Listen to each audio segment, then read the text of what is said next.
নমস্কার, আমি গল্প পাঠে মৌ। গল্প পাঠ যদি আপনাদের ভালো লেগে থাকে তাহলে চ্যানেলটিকে অবশ্যই লাইক, শেয়ার এবং সাবস্ক্রাইব করে আমাকে উৎসাহিত করবেন। আজকে আপনারা শুনছেন শ্রী আশুতোষ মুখোপাধ্যায়ের কাল তুমি আলেয়া। শুরু করছি। হাত তো সবে আজ দেখলেন তিনি, এই দিন যে আসবে তার জানাই ছিল। হাত না দেখেই তো বলেছিলেন সে কথা। চলন দেখলেই তিনি বলে দিতে পারেন কার পিছনে লক্ষ্মী ঘুরছে। কপাল দেখেই বলে দিতে পারেন কার কপালে ভাগ্য নাচছে। শেষে ওর ভাগ্য থেকে নিজের দুর্ভাগ্য প্রসঙ্গে এসে স্তিমিত হয়েছেন আর সানুনয়ে একটা আবেদন ব্যক্ত করেছেন। গত 1 মাসে নতুন পুরনো বইয়ের দোকানের মালিক দেবাবু ধীরাপদর খোঁজে 2-3 দিন নিজে এই সুলতান কুটিতে এসেছিলেন। পণ্ডিতের সঙ্গে তখন তার আলাপ হয়েছে।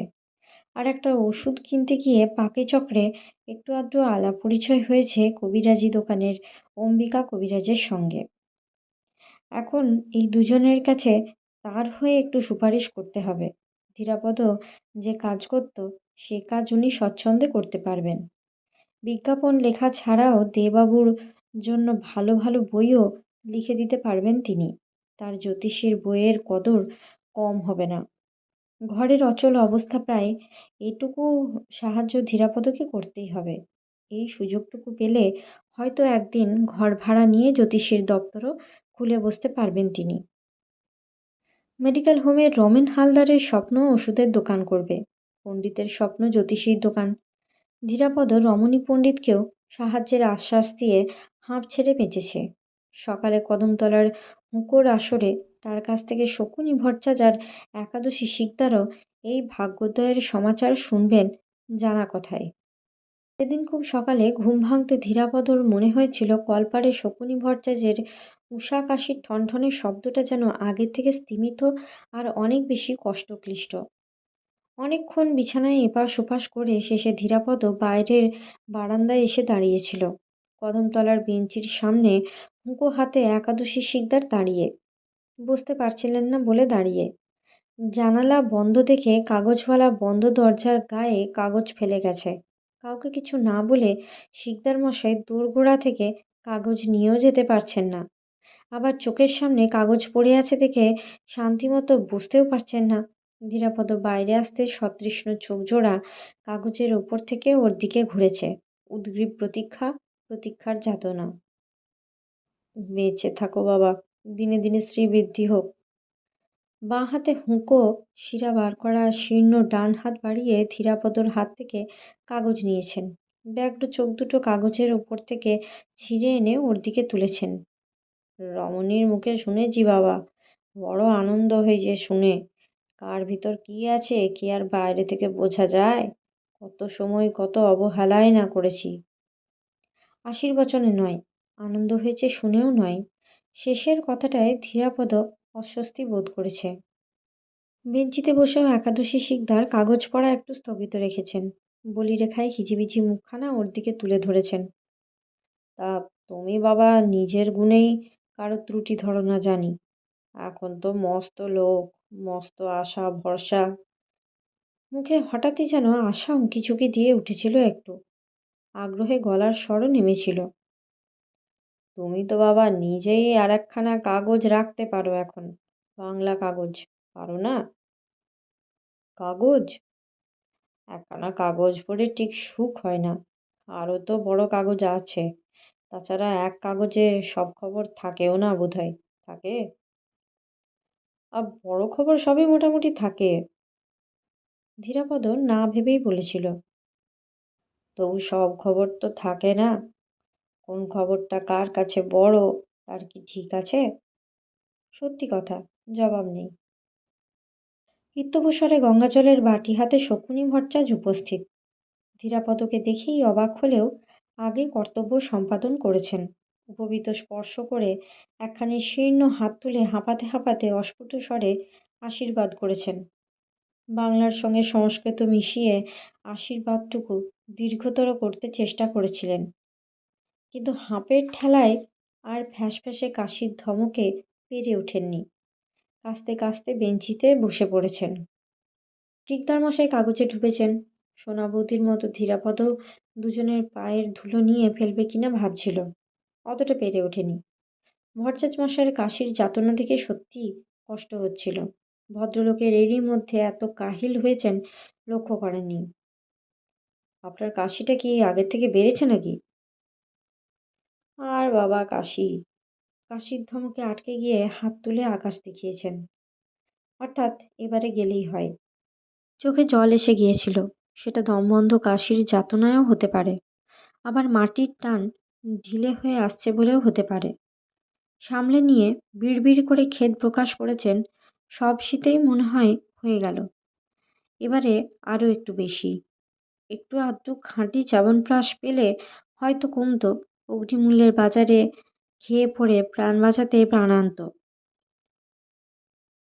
ওষুধ জুটবে কোথা থেকে? আগে এরপর রমণী পণ্ডিত এসে হাজির হন সেই ভয়ে ধীরাপদ তাড়াতাড়ি সরে এসেছে। এই দুই বৃদ্ধের জন্য মমতা বোধ করছিল কিনা জানে না, মানুষের এই অসহায় দিকটাও পীড়ার কারণ হতে পারে। রমণী পণ্ডিতকে এখনো এড়ানো সম্ভব হয়নি। তাকে প্রতিশ্রুতি দেওয়া আর দলিলে সই করার মধ্যে তফাৎ নেই খুব একটা। তাগিদে অতিষ্ঠ করে পরে শনিবারে ফ্যাক্টরি ফেরত সোজা তাকে নিয়ে হাজির হয়েছেন দেবাবুর কাছে আর অম্বিকা কবিরাজের কাছে। প্রথম দর্শনে জ্বলে উঠতে গিয়েও জ্বলে উঠতে পারেনি নতুন পুরনো বইয়ের দোকানের দেবাবু। গোল গোল চোখ দুটো ধীরাপদর পা থেকে মাথা পর্যন্ত বিচরণ করেছে এক দফা। দিন বদলেছে মনে হচ্ছে মহাশয়ের। দিন কতটা বদলেছে তা রমণী পণ্ডিতই বলে দিয়েছেন। সেই বলার ঝোঁকে মাসে 600 টাকা 800 হাজারে দাঁড়িয়েছে। দিন আরও কত বদলাবে তারও একটা নিশ্চিত ছবি এঁকে দিয়েছেন তিনি দেবাবুর চোখের সামনে। 2-4 হাজার টাকা হামেশে ডান পকেটে বাঁ পকেটে হবে। এই দিন বদলের শুভ যোগগুলি যে অনেক আগেই তিনি ছকে দিয়েছিলেন সে কথাও জানাতে ভোলেননি। রমণী পণ্ডিতের উদ্দেশ্য সফল। তার অভ্রান্ত গণনার ফল চোখের সামনে দেখেও দেবাবু অবিশ্বাস করেন কি করে? ধীরাপদ না হয়ে আর কেউ হলেও কথা ছিল। টাকার জোরে আর কাজের তাগিদে যতই চোখ রাঙান, তলায় তলায় শ্রদ্ধাও করতেন একটু। ভালো কাজ করতে বিনিময়ে ঠকালেও বুঝে সুঝেই ঠকাতো। এক এক সময় মনে হতো সেই যেন উল্টে অনুকম্পা দেখিয়ে গেল তাকে। অমন মাথাওয়ালা নির্বিকার কাজের লোক দেবাবু বেশি দেখেননি। প্রস্তাব মাত্র কাজ হলো। রমণী পণ্ডিতকে কাজ দেবেন তিনি। আর ভূত ভবিষ্যৎ চোখের সামনে নাচে এমন একখানা সহজ সরল জ্যোতিষীর বই লিখতে পারলে ছাপতেও আপত্তি নেই তার। কিন্তু পুরনো বন্ধুকে একেবারে ভোলা চলবে না ধীরাপদর। দরকার হলে একটু আধটু সাহায্যও করতে হবে। দেবাবু এখন আর মনিব নন, বন্ধু। হাসি চেপে ধীরাপদ প্রতিশ্রুতি দিয়েছে। অম্বিকা কবিরাজের দোকানেও সে একই প্রহসন, একই উপসংহার। ধীরাপদ দেখিয়ে শুনিয়ে দিলে রমণী পণ্ডিতকে কাজ দিতে আপত্তি নেই তাঁরও। সেখান থেকে বেরুবার আগে কী ভেবে ধীরাপদ চ্যবনপ্রাশ কিনেছে 1 কৌটো। নিজের দরকার শুনে অম্বিকা কবিরাজ ভিতর থেকে খাঁটি জিনিস বার করে দিয়েছেন নাকি, আর লাভ ছেড়ে দাম নিয়েছেন। ফিরতি পথে বাসের ভিড়ে রমণী পণ্ডিত উচ্ছ্বাস প্রকাশের সুযোগ পাননি। বাস থেকে নেমে তার খুশির অবতরণিকার মুখেই ধীরাপদ চ্যবনপ্রাশের কৌটোটা এগিয়ে দিয়েছেন।